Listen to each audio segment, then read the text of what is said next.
I knew the power of social media. I knew that I could create a business using social media. Those two Interesting. together, it's like the powerhouse of Yeah. making sure that I will profit on my courses.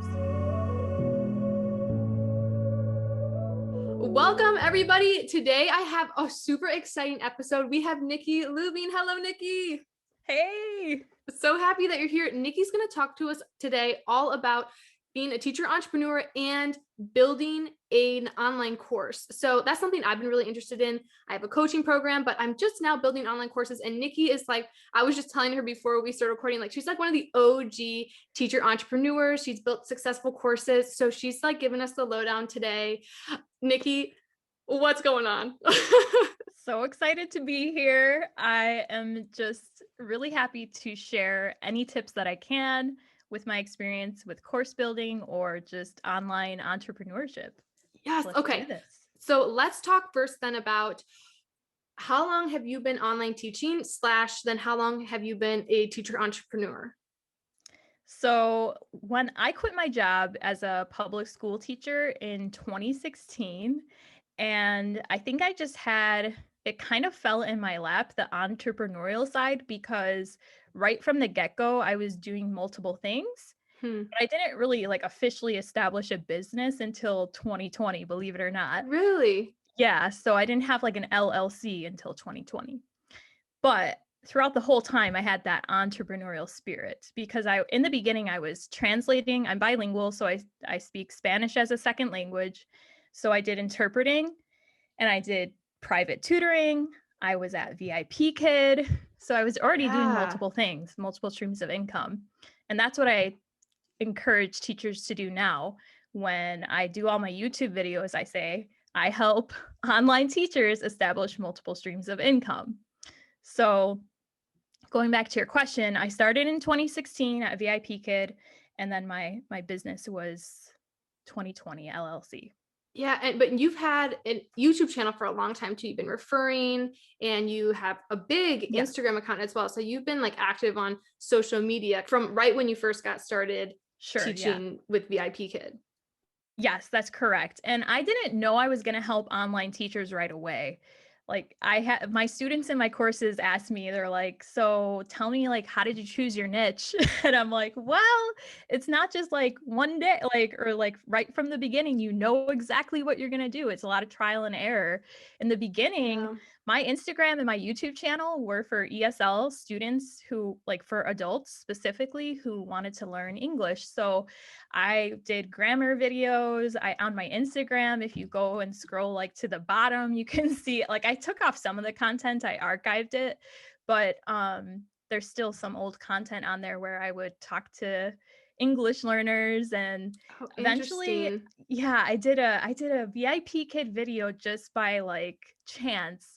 They were doing one of their incentives. I don't know if you know about their incentives they do like all the time, but the incentive was you could win $100 or something along those lines if you created something talking about your year in review at VIP Kids. So I did like a video montage, and that video is not on there anymore because it had like their materials in it and stuff. So I Mm, took it down. I don't even think I have the video like on file, but I got 16,000 views from that video. I was like, holy cow.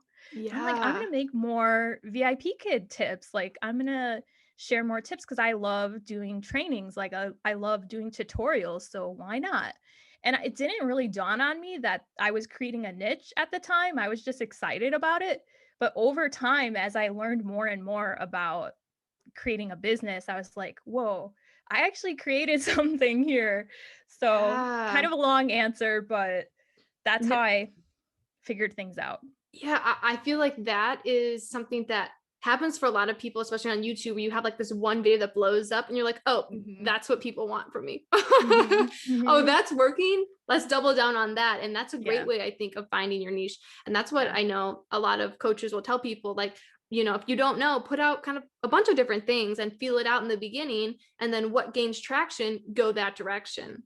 Yes, exactly.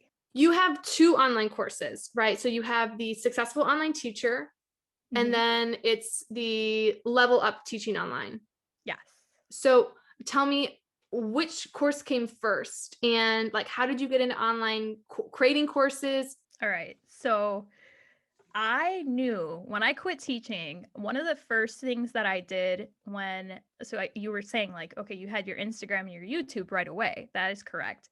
I knew the power of social media. I knew that I could create a business using social media. And I looked for others in the ESL industry, what they were doing. And I did an interview with this guy, and he talked about he had a course. And I was just like, I want to make a course. I'm like, that makes so much sense. That really motivated me from the beginning. But for such a long time, I just didn't know, because it took me forever to find my niche. Not forever, but it took me probably like a year or two to figure out what my niche was. And then from there, I thought, okay, what do teachers want? What do online teachers want? What do they need help with? So I had to go back and kind of like reflect on the questions that people asked me, what I Yeah. saw people talking about in Facebook groups, what were people struggling with, and where, like, how did they want to transform? I know you've read the brand like storybook. Oh I my love gosh, that yes, book. download. It's so good. Where is So it? good. It's right here. It's so good. It's such a good read, you guys. Such a good read. If you're thinking of making a business, you have to read that book. And Yeah, so so true. basically it's like I kind of had an idea of the brand story, like what it teaches you. I had that in my head, but when I read that book, it put all of the pieces together. It's like I had this thought, this thought, this thought, but he like put all the puzzle pieces together for me in that book. And so I was like, oh, I have to help people like transform. Like they're having this struggle and I have to take them to that transformation. And so that's why I was like, okay, I'm going to do Successful Online Teacher. It was actually originally called Discover Teaching Online, but I changed it. I just felt like it would resonate with people more if they were thinking, okay, I want to become successful teaching Yeah. online. So that's why I changed the name. But in any case, that's like my beginner's course. And from there, if teachers want to take it to the next level and build their own business, they'll join Level Up Teaching Online. So Cool. And so that was the second one you created after you felt out this first beginner one. And it's almost like, yes. okay, well, I love all the things you said, and I love that Donald Miller book, and the transformation part is so awesome. And I think that's key for people to understand too, is you want to have the transformation in whatever you title your program. Mm-hmm. So like, for my online teacher course that I've been creating, it's the online English teachers freelance freedom, right? Like the outcome is that like freedom. So if you Mm-hmm. can always have that sort of like transformation in there, that's really key. Also, I love what you said about you start with helping people by understanding what their needs are, not what you want to offer, what they're saying that they need help with. What are the most common questions, and then creating something from that. And then now you've created this funnel where you help people become successful online teachers, and then you help them the next level up, right? So it's not just you have one thing which you first got down pat, but then once you understood this program, then you can level up, and you help people level up at the same time. Yep, exactly. Ooh, so cool. So Nikki, let's talk a little bit about, what do you think is the hardest part of building an online course? So that question, I had it does make me think because the whole thing is actually pretty hard. It's not hard. I shouldn't say the whole thing is hard, but it's time consuming. But if I really like narrow it down, I think it's the launch phase. That is the hardest part, because when you're launching, there are a ton of moving pieces. So you have the Facebook ads part, you have the masterclass. You may be like editing the masterclass, or even if when it's your first time doing it, creating it. You have emails that you have to set up. So there's like sales emails that you write. There are, pre-webinar emails, post-webinar emails. Yeah. And then you have to do like the back end of things too. Like in Kajabi, you got to make sure everything's set up okay. You have to make sure, like, because I use Kajabi, I have to make sure that the emails, like people that sign up, get onto ConvertKit. And then I have to use this website called Zapier. So It's a ton of moving pieces. So that is definitely the hardest part. And honestly, every time I finish a launch, I'm like, I'm never doing this again. But then I get over it and I do it again. Yeah. So, but And I do hope to go evergreen, which is like it'll eventually just be oh, always launching. So, yeah. Yeah, that's a good point. There are so many moving parts to a launch. Like I haven't launched a course yet, but I've launched my coaching program, and even like you're right, there are so many things that go into it. And again, that's why it comes in handy if you can have somebody, right, who has like a program like you where it's like, here's a blueprint. Here's how you can do this. So seriously. then that's what we both did too. Like I did not go in blindly. I went in because I had a coach help me understand how to run everything. Because otherwise I would have would have never happened probably for me with my coaching program. You have to have Yeah, somebody train you have to have somebody train you. I mean, it's just like anything in life. Yeah. So how did you decide on, I think pricing is something that's always really interesting about courses and something I'm even thinking about right now with mine. How do you decide on pricing for your courses? So, okay, the pricing, there's two answers to that. So, first things first is market research. What are other people charging for their similar courses? Am I in the right price? Like, am I making it too cheap or too expensive? Is it somewhere in the middle? And then, so I took a look at that. And to be honest, my courses, like I started with a beta price just because I wanted to make sure I could get testimonials and things like that. But you also have to take into consideration your profit margin, which is you have to know like, okay, what are the expenses going to be? And Yeah. am I going to make a profit? Because if you're not making a profit, your business is going to crash and burn. Yeah. So you have to take all those things into consideration when you're setting a price. Yes, So. speaking of costs, Kajabi. So I noticed that all of your stuff is made in Kajabi. Is Mhm. that something you would recommend for other teachers wanting to create courses? Or do you like swear by Kajabi, or what are your feelings on that? The reason that I chose Kajabi is because I was a student in Kajabi with several other courses. I took like a Pinterest course that was in Kajabi. I took Amy Porterfield's course, which was in Kajabi. And just from the student side of it, I really, really liked it. Back in 2016, when I was even, that seed was planted to create a course, I knew about Teachable, but I don't know, like when I went on the website, it did not really resonate with me. And then my first attempt at a course, I think my first attempt was actually like a membership, and I got like an app or a plugin for WordPress. My website's still on WordPress. You can have a website on Kajabi, but I just choose WordPress just because of SEO. Yeah. I don't think Kajabi's quite up there yet with SEO. If it ever did, I would gladly switch over just because it's nice to have things all in one place. However, website was done already with WordPress, so I was like, I'm not gonna switch over. Yeah, same. And then Yeah. like the SEO or whatever. So anyway, that I was digressing, but Kajabi is great. Like just as a student, I loved it, and it's pretty user friendly. It's an all-in-one platform, so that's why I chose it. In terms of recommending it, I think that if you have your idea, if you are committed, whether you're going to have a membership or a course, if you are truly committed and you will make a return on your investment, it's not like if, but when you do, you're going to be really happy with it. But you just have to have that commitment and that drive to get a return on your investment, and you Yeah. can do it. And she says that because it's expensive. It's $160 a month. Yes. But it is worth it. So like I know Lainey Goff, I had her on my channel too. She's awesome. She swears by Kajabi, and she like really tried to push Kajabi. She's like, it's amazing. And so I worked in Kajabi. Now actually I've started building mine on Teachable. So it's funny you say that, because as a student, I liked Teachable.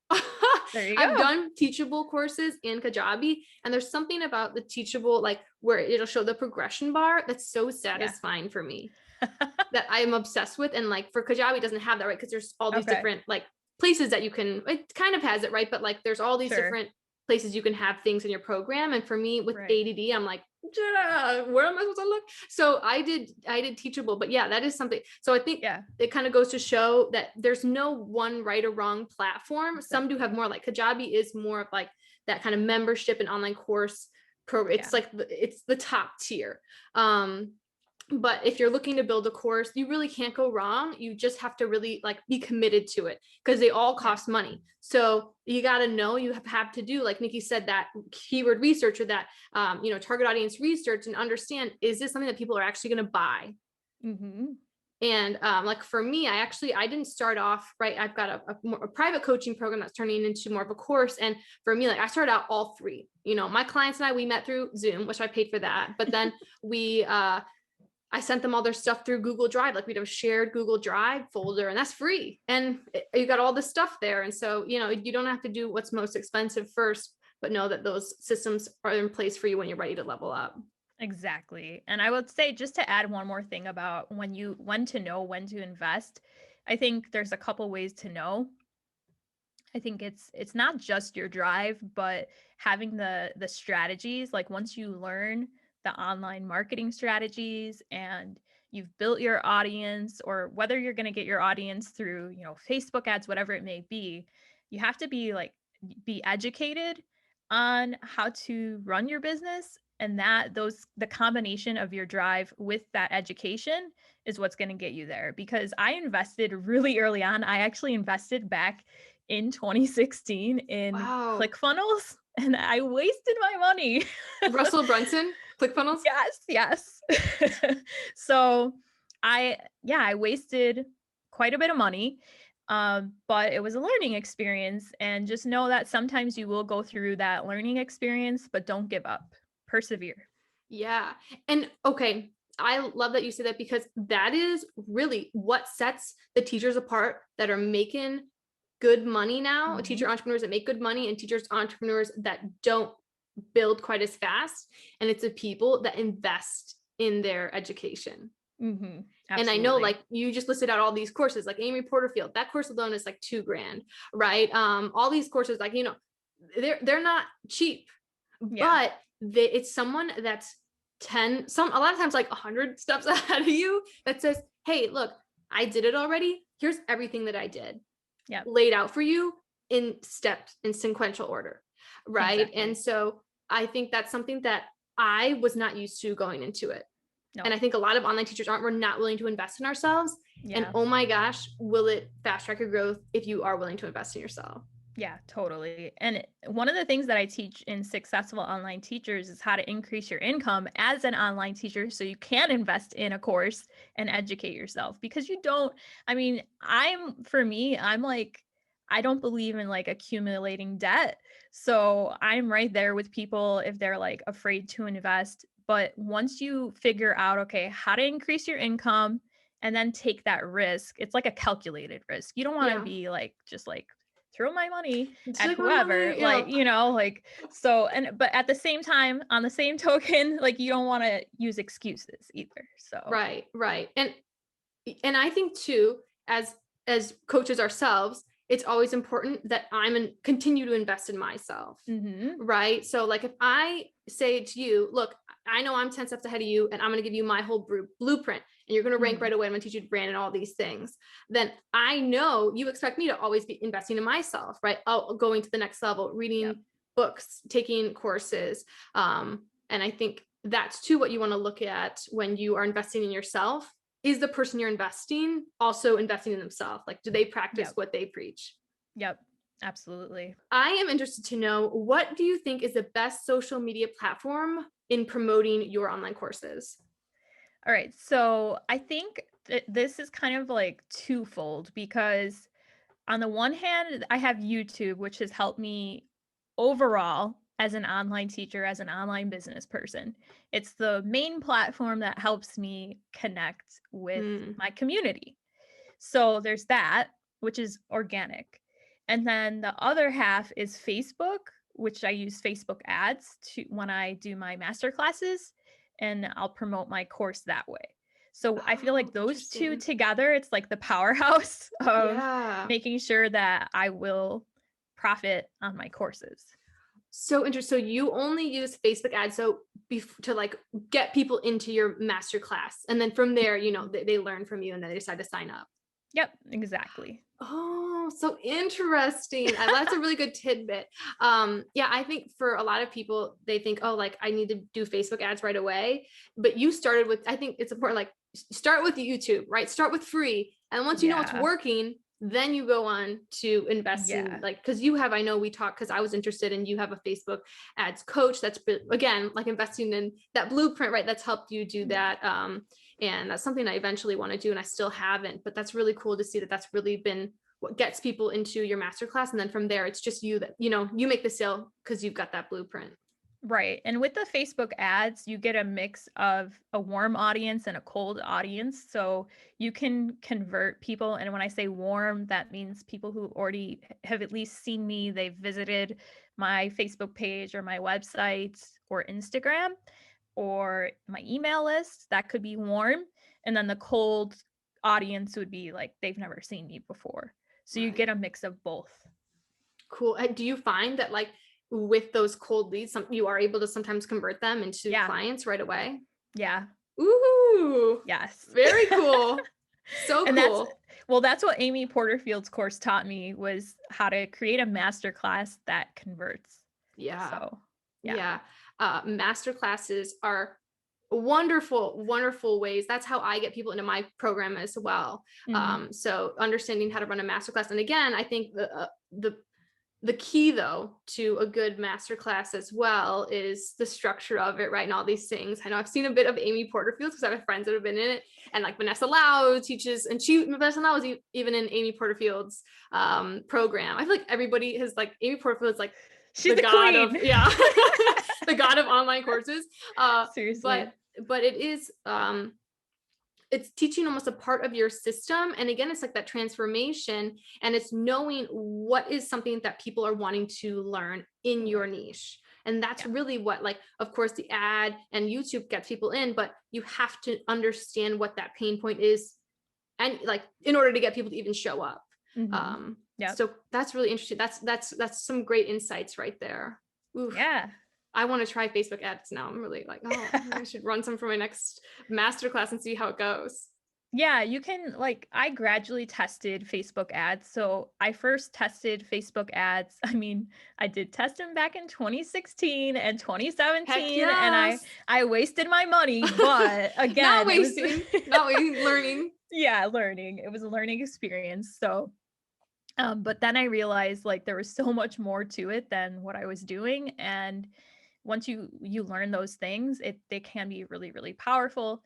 But again, once I did take a course, I didn't just work with one coach. I actually took a course, Rick Mulready's course about Facebook. I think you told me that. Yeah. So I took his course first, but then I actually worked like in a small group setting on Zoom calls to learn like how to get those ads growing and like even further deeper than the course. But in any case, my point is I started out with my lead magnet, just running ads to that to see if that would resonate. Because if I just started with the masterclass, there's like a lot more effort that goes into that. Yeah. You already have your masterclass built, but I did it before, like the lead magnet, before I even created a masterclass, just to make sure, like, is this what people want? Like that kind of thing, going back to, am I helping this audience? Am I helping my community with the right thing? Yeah. For people who don't know, what is a lead magnet? Oh, sorry.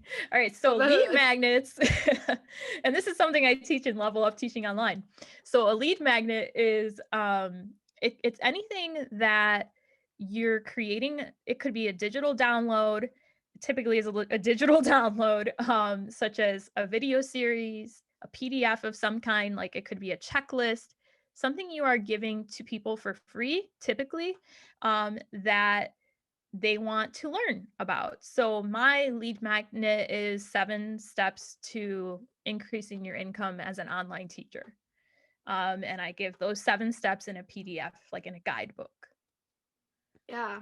Did that Did I explain that well? Yeah, that's great. Okay. And I think too, I think a lot of people think, oh, if I'm gonna have a lead magnet, do I need a website? And actually you don't. You can have lead magnets for free. That's something that I like, Yeah. even in my YouTube program, right? Like that's like the one thing everybody has, like, you got to build your email list, you need a lead magnet. And so Mhm. you can do that for free on MailChimp. And you set it all up for free, and you can get people's emails, and you can send them the PDF. All, if you have under, I think it's 2,000 subscribers, it's free Yeah. up until you hit more than 2,000. So yeah, highly recommend doing that. And even a good lead magnet too, I think you want to make sure you're not just like throwing somebody like, here's these 7 tips, right? But you take people through, like, you teach them a little bit more about you. They can get to know you a little bit more in your lead magnet, right? You can have a little section about yourself, and then you can even share like what's the next step they can take if this was helpful. And that can lead into maybe, if you have a master class, or if you're looking to do that course, or if you're looking to coach. So it is kind of this like wonderful way for people to learn a bit about you, learn from you, and then learn the next step they can take with you. Exactly. Ooh, Right on. yeah, I feel like there's so many good golden nuggets in here. I keep using that expression. I used that expression last video, and I put like some gold and some chicken nuggets, and I had people like, so then let's transition. The final question that I have for you is, what do you think, what's been the one thing that's really helped you level up your online business? So when I think about that question, I feel like there's so many things that I could say, but I think the biggest thing is just having an entrepreneurial mindset, which just keeps you going when you have that mindset. It helps you to get past the bumps in the road. It helps you to post consistently. It gives you vision. Like, it's just all of the things. And then the other part of it, I would say, is like having a support system. For me, it's family, who helps me on those days where I have bumps in the road. And yeah, those would be the two main things.